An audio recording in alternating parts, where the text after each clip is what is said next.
Namaskaram. Welcome to this new episode of Advantage, where we learn how to read newspapers. So, here we have a very excellent article, or you can say editorial, from The Hindu of 3rd March. Why I called it an excellent article? Because it is a very small, crisp editorial, but it is loaded with points.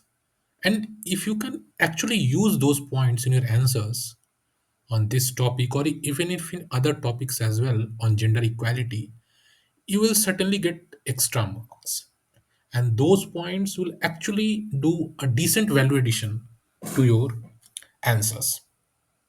So this article is about, you can say, overall, if I say, then this article is about gender equality. Gender equality means like, though this article is especially focused on gender equality in judiciary, still there are few points written over here. Those points can be used in gender equality in a broader context, not necessarily related to judiciary. But the point to be noted here is that gender equality in workplace is in news this time because of judiciary. Gender equality at workplace. Gender equality at workplace. This is a very, you can say, ki very hot topic. Very often this topic keeps coming in news. This time this is in news because the workplace here is Indian judiciary. So this topic is an emerging issue, not emerging issue. This topic is an evergreen issue for UPSC. So let's start this article and understand why it is in news and what are the those important points which are suggested over here. So long roots, entrenched patriarchal biases must be raised from society government. बिल्कुल जो ऐसे patriarchal biases हैं जो बिल्कुल entrenched हैं, गहराई तक धंसे हुए हैं, those must be raised from society and government. If institutions are serious about rooting out sexism, they must walk the talk. Simple सी बात है। सिर्फ बोलने से नहीं होगा, भाषण देने से नहीं होगा, आपको एग्जीक्यूट करना पड़ेगा। If you are actually concerned about rooting out is a very, you can say, useful phrase you can use in your, like, in your, add to your language. Rooting out मतलब किसी को जड़ से उखाड़ना। Instead of merely celebrating the entry of more women in the workforce, they have to provide an enabling atmosphere for those on the rolls. बड़ा अच्छा point है कि आप सिर्फ इस चीज से फोकस मत कीजिए कि more women should come into the workforce. No, उससे काम नहीं चलेगा। आपको इनेबलिंग एनवायरनमेंट प्रोवाइड करना पड़ेगा। The women in the workplaces should be provided enabling atmosphere. Enabling atmosphere मतलब ऐसा एटमोसफियर जिससे काम करना, बीइंग एन एम्प्लॉयड, वुमेन के लिए एक हर्डल साबित ना हो। वुमेन इजिली से वहाँ काम कर सकें। फॉर एग्जांपल अगर आप ले लो इनेबलिंग एटमोसफियर का एग्जांपल, तो एक कुछ ऐसे मान के चलो कि सपोज कीजिए एक एनवायरनमेंट ऐसा है जहाँ पे कोई फीमेल एम्प्लॉय है और लड़के उसको छेड़ रहे हैं। will that woman will like going to office? No. तो ये एक डिसेबलिंग एनवायरनमेंट है। उसी तरीके से मान लीजिए एक ऐसा एनवायरनमेंट है, एक ऐसा वर्क प्लेस है, ऑफिस प्लेस है, जहाँ पे जब प्रमोशन की बात आती है तो वुमेन को इग्नोर किया जाता है और मेन को प्रमोट किया जाता है। This is also disabling environment.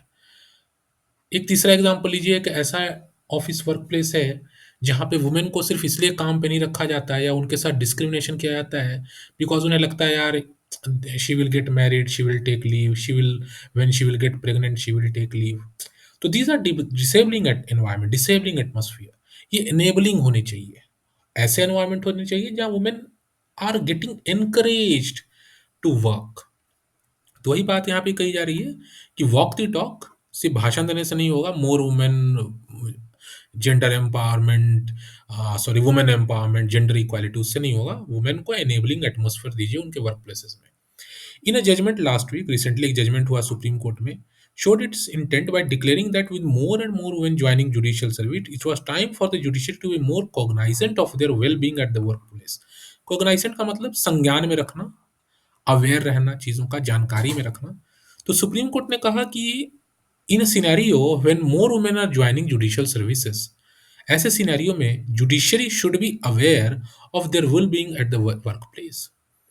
तो अगर जुडिशरी में ज़्यादा वुमेन आ रही हैं तो जुडिशरी को चाहिए कि that should judiciary should be cognizant कि उनकी क्या नीड्स हैं, क्या रिक्वायरमेंट्स हो सकती है, हाउ टू फिक्स दैट, इन चीज़ों का पता होना चाहिए। Reinstating two women judicial officers of Madhya Pradesh who had been sacked for inefficiency despite that fact। अब यहाँ पे कुछ स्टोरी स्टोरी बताई गई है, बैकग्राउंड दिया गया है, इशू था क्या, तो इशू कुछ ऐसा था कि मध्य प्रदेश में दो वुमेन जुडिशियल ऑफिसर्स जो थे वो सैक्ड, मतलब उन्हें निकाल दिया गया था नौकरी से, ये कहते हुए कि दे आर इनएफिशिएंट।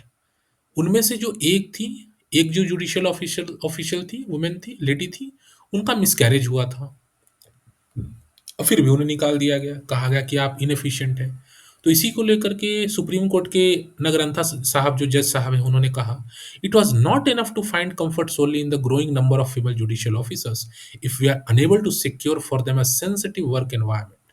तो वही बात हमने जो पहले बोली कि ज़्यादा वुमेन को लाने से फ़ायदा कोई ऑब्जेक्टिव सर्व नहीं होता अनलेस एंड अनटिल कि उन वुमेन के लिए हम एक सेंसिटिव वर्क एनवायरनमेंट दें। तो सेंसिटिव वर्क एनवायरनमेंट एक अच्छा सा टर्म है यहाँ पे, आप इसको अपने नोट डाउन कर सकते हैं। ऊपर हमने देखा था enabling environment and sensitive work environment.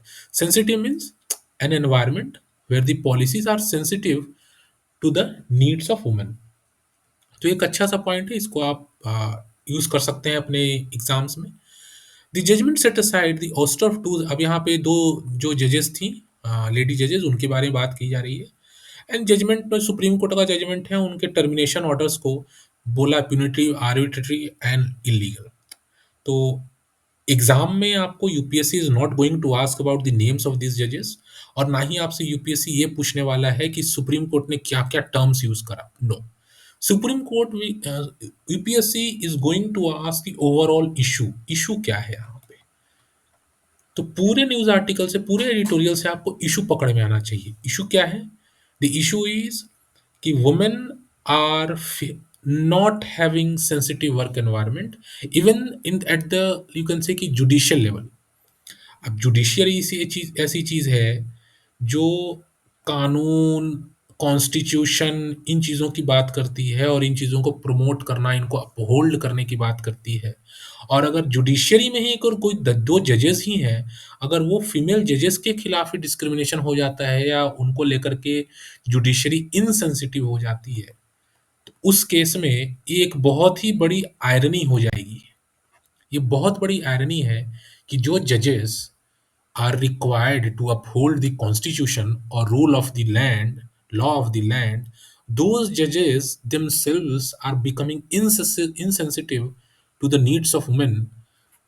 Those judges are not at all trying to uphold the principles of women empowerment. तो this is the overall issue पूरे न्यूज आर्टिकल, पूरे एडिटोरियल का। तो you should be catching up this issue because UPSC आपको issue basis पे question पूछेगा, news basis पे नहीं पूछेगा।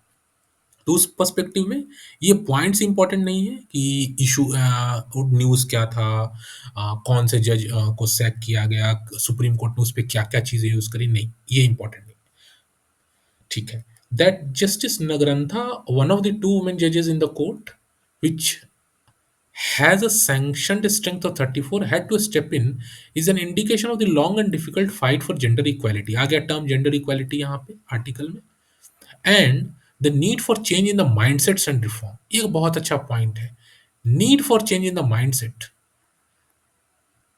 मानसिकता, जो विचार है, जो मानसिकता है, उसमें चेंज करने की जरूरत है। वे फॉरवर्ड आपके लिए बहुत अच्छा है ये।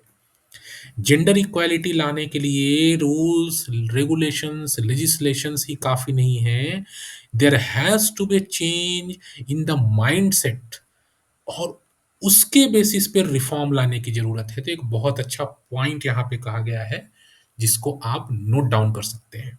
In several past verdicts too, the court had drawn attention to gender stereotyping and discrimination against women। ठीक है, अगेन यहाँ पे एक इशू दिया जा रहा है।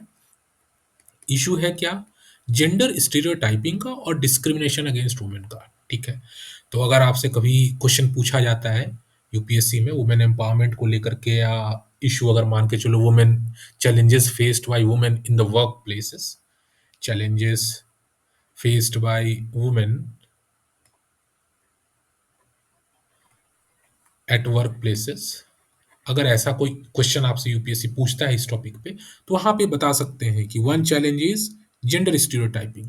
वुमेन है तो बाहर का काम नहीं कर सकते, वुमेन है तो सेल्समैन का काम नहीं कर सकते, वुमेन है तो सिक्योरिटी गार्ड का काम नहीं कर सकते।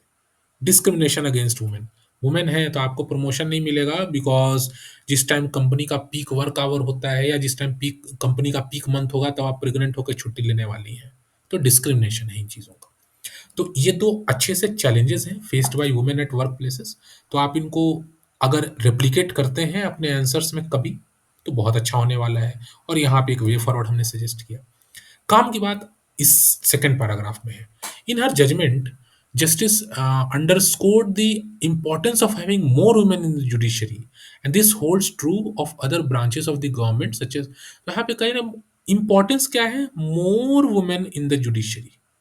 जुडिशरी में और भी ज्यादा वुमेन होने की जरूरत है, more women.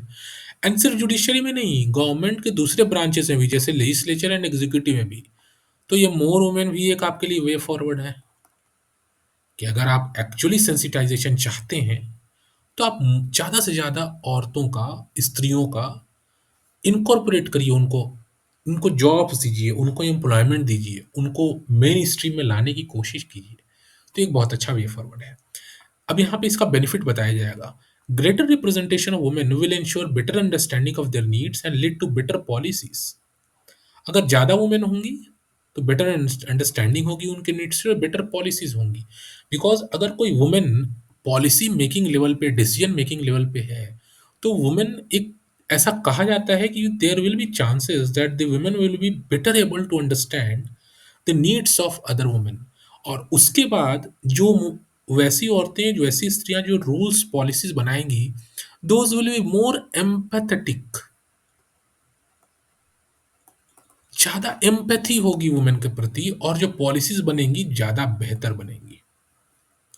The freedom from this discrimination or equal protection of the laws during pregnancy and maternity are precious rights of the women workforce. Right सही है, ये वुमेन का अधिकार है कि ऐसा डिस्क्रिमिनेशन नहीं होना चाहिए और equal protection of the laws होना चाहिए even during pregnancy and maternity. सिर्फ इस बेसिस पे आप डिस्क्रिमिनेट नहीं कर सकते कि someone is getting pregnant, because that is her right. तो ये बहुत अच्छा पॉइंट दिया गया है जो जज साहब ने बोला, तो आप इसको भी इंक्लूड कर सकते हैं। Just as motherhood brings joy, a miscarriage has a deep psychological, physical, and mental impact on women, and the onus is on policymakers to be aware of this and act accordingly. ठीक है, ये जो recent जो ये news आया उससे related point है। This is not that important, but हाँ आपको पता होना चाहिए। अच्छी बात यह है कि जिस तरीके से मदरहुड इम्पॉर्टेंट है उसी तरीके से मिसकैरेज भी एक आ, भले ही उस तरीके का नहीं बट उसके अपोजिट कॉन्टेक्स्ट में अगर मदरहुड खुशियां लाता है तो मिसकैरेज बहुत ही सैडनेस लाता है।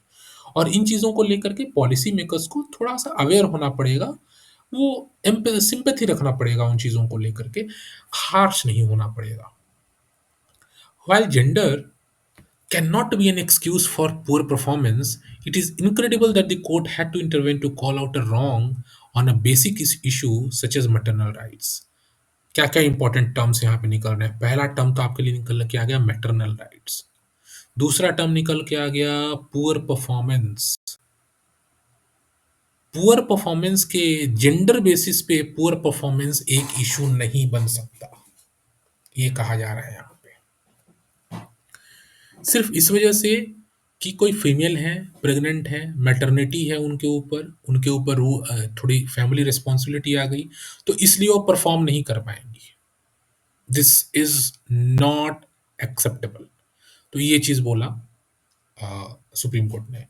इट ऑल्सो सेड कि मैटरनल राइट्स जो हैं ये बहुत ही बेसिक सा इशू है, इसके ऊपर काम करने की ज़रूरत है, इसको ध्यान देने की ज़रूरत है। In doing so, the court has also yet again reminded not only those in power but also the larger society. अब ये इतना जो यहाँ से दिया गया है, the court has also तो ठीक है, yet again कॉमा लगा के yet लगा लिख दिया, फिर reminded not only those in power but also to larger society। तो यहाँ पे सेंटेंस फ्लावरी थोड़ा अच्छे से लिखा गया है, पर अगर देखा जाए तो यहाँ पे स्टेक होल्डर्स की बात की जा रही है। एक है स्टेक होल्डर्स हैं दोज इन पावर, दूसरा स्टेक होल्डर है लार्जर सोसाइटी। तो जो कोर्ट का ये जो जजमेंट है दोनों के लिए है।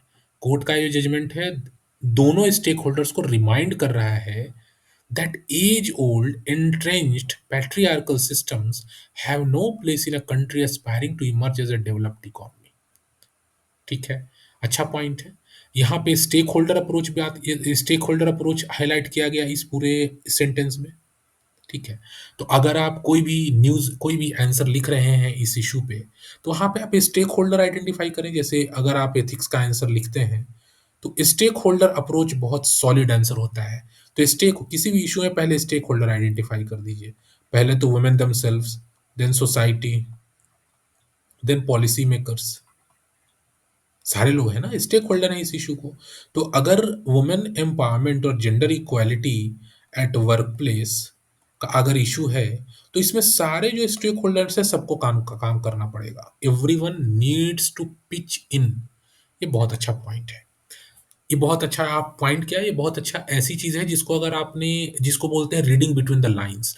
अब इस पूरे स्टेटमेंट में हमने 2-3 पॉइंट्स एक्सट्रैक्ट कर लिए। स्टेक होल्डर एक्सट्रैक्ट कर लिया, डेवलप्ड इकोनॉमी के लिए अगर हम एस्पायर कर रहे हैं, तो पैट्रियार्कल सिस्टम जो है उनको क्रश करना होगा। तो वे फॉरवर्ड भी यहाँ पे है, स्टेक होल्डर भी यहाँ पे है। तो एक ही सेंटेंस में हमने 2-3 अच्छे-अच्छे की टर्म्स आइडेंटिफाई कर लिए। तो this is what is called reading between the lines. If women are not provided a larger role in decision making, their concerns will remain invisible to policy। ठीक है, सही बात है। अगर वुमेन का रोल नहीं होगा डिसीजन मेकिंग के लेवल पे, पॉलिसी मेकिंग के लेवल पे, तो उनके जो कंसर्न्स हैं उनको आइडेंटिफाई हम कैसे करेंगे? क्या हमें मान सकते हैं कि एक मैन वुमेन के इश्यूज को समझ सके अच्छे से? सपोज कीजिए कि एक मैनेजर लेवल पे सपोज कीजिए कि मिनिस्ट्री है, और मिनिस्ट्री पे 10 या 5 मान लीजिए कि टॉप ऑफिशियल्स हैं, और पांचों ऑफिशियल्स जो है मेन है। तो क्या हम एक्सपेक्ट कर सकते हैं कि ग्रास रूट लेवल पे जो वुमेन होंगी, उनके वुमेन के इश्यूज को ये मेन समझ पाएंगे? इज इट दैट इजी और पॉसिबल? या ऐसा बेहतर होगा जब वुमेन ही यहाँ भी हो और वो वुमेन इनके इश्यूज को समझ पाए? तो वही बात यहाँ पे कही जा रही है कि डिसीजन मेकिंग लेवल पे वुमेन का होना बहुत जरूरी है। If we want that possible policies sensitive to women needs are to be implemented. बहुत अच्छी पॉइंट कही है, बहुत अच्छा वर्ड वे फॉरवर्ड यहाँ भी है। ये चीज सिमिलर पॉइंट हमने ऊपर भी देखा था, बट उसी चीज को रिपीट अच्छे से किया गया है यहाँ पे। To achieve that goal, education has to be accessible to girls in a non-discriminatory manner। अब इसको एजुकेशन से लिंक किया गया है। What is the role of education in women empowerment? तो अगर इनिशियल डेज से ही ग्रास रूट्स पे से ही अगर education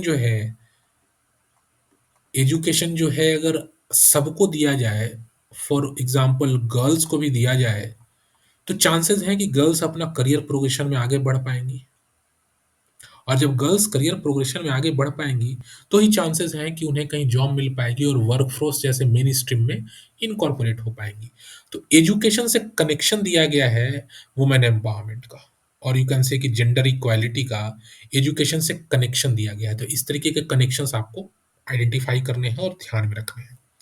at work they must be assured of a safe and healthy environment as a basic right and guarantee. Basic सा right है उनका, basic सा अधिकार है कि उनका वर्क प्लेस जो है सेफ हो एंड हेल्दी हो। बेसिक सा राइट है, बेसिक सा अधिकार है। तो कुछ अच्छी चीजें यहाँ पे दी गई हैं। ओवरऑल हमने जो इस आर्टिकल में देखा, कि हमने तो सबसे पहले देखा कि what the issues that are being faced by women, and that issue is workplace. Workplace पे डिस्क्रिमिनेशन। तो वर्क प्लेस जो है, एक आप कह सकते हैं कि बहुत ही अच्छा सा टॉपिक है, हॉट टॉपिक है, जैसा शुरुआत में मैंने बोला। तो workplace and women, women and workplace, ये ओवरऑल इशू था इस पूरे आर्टिकल का।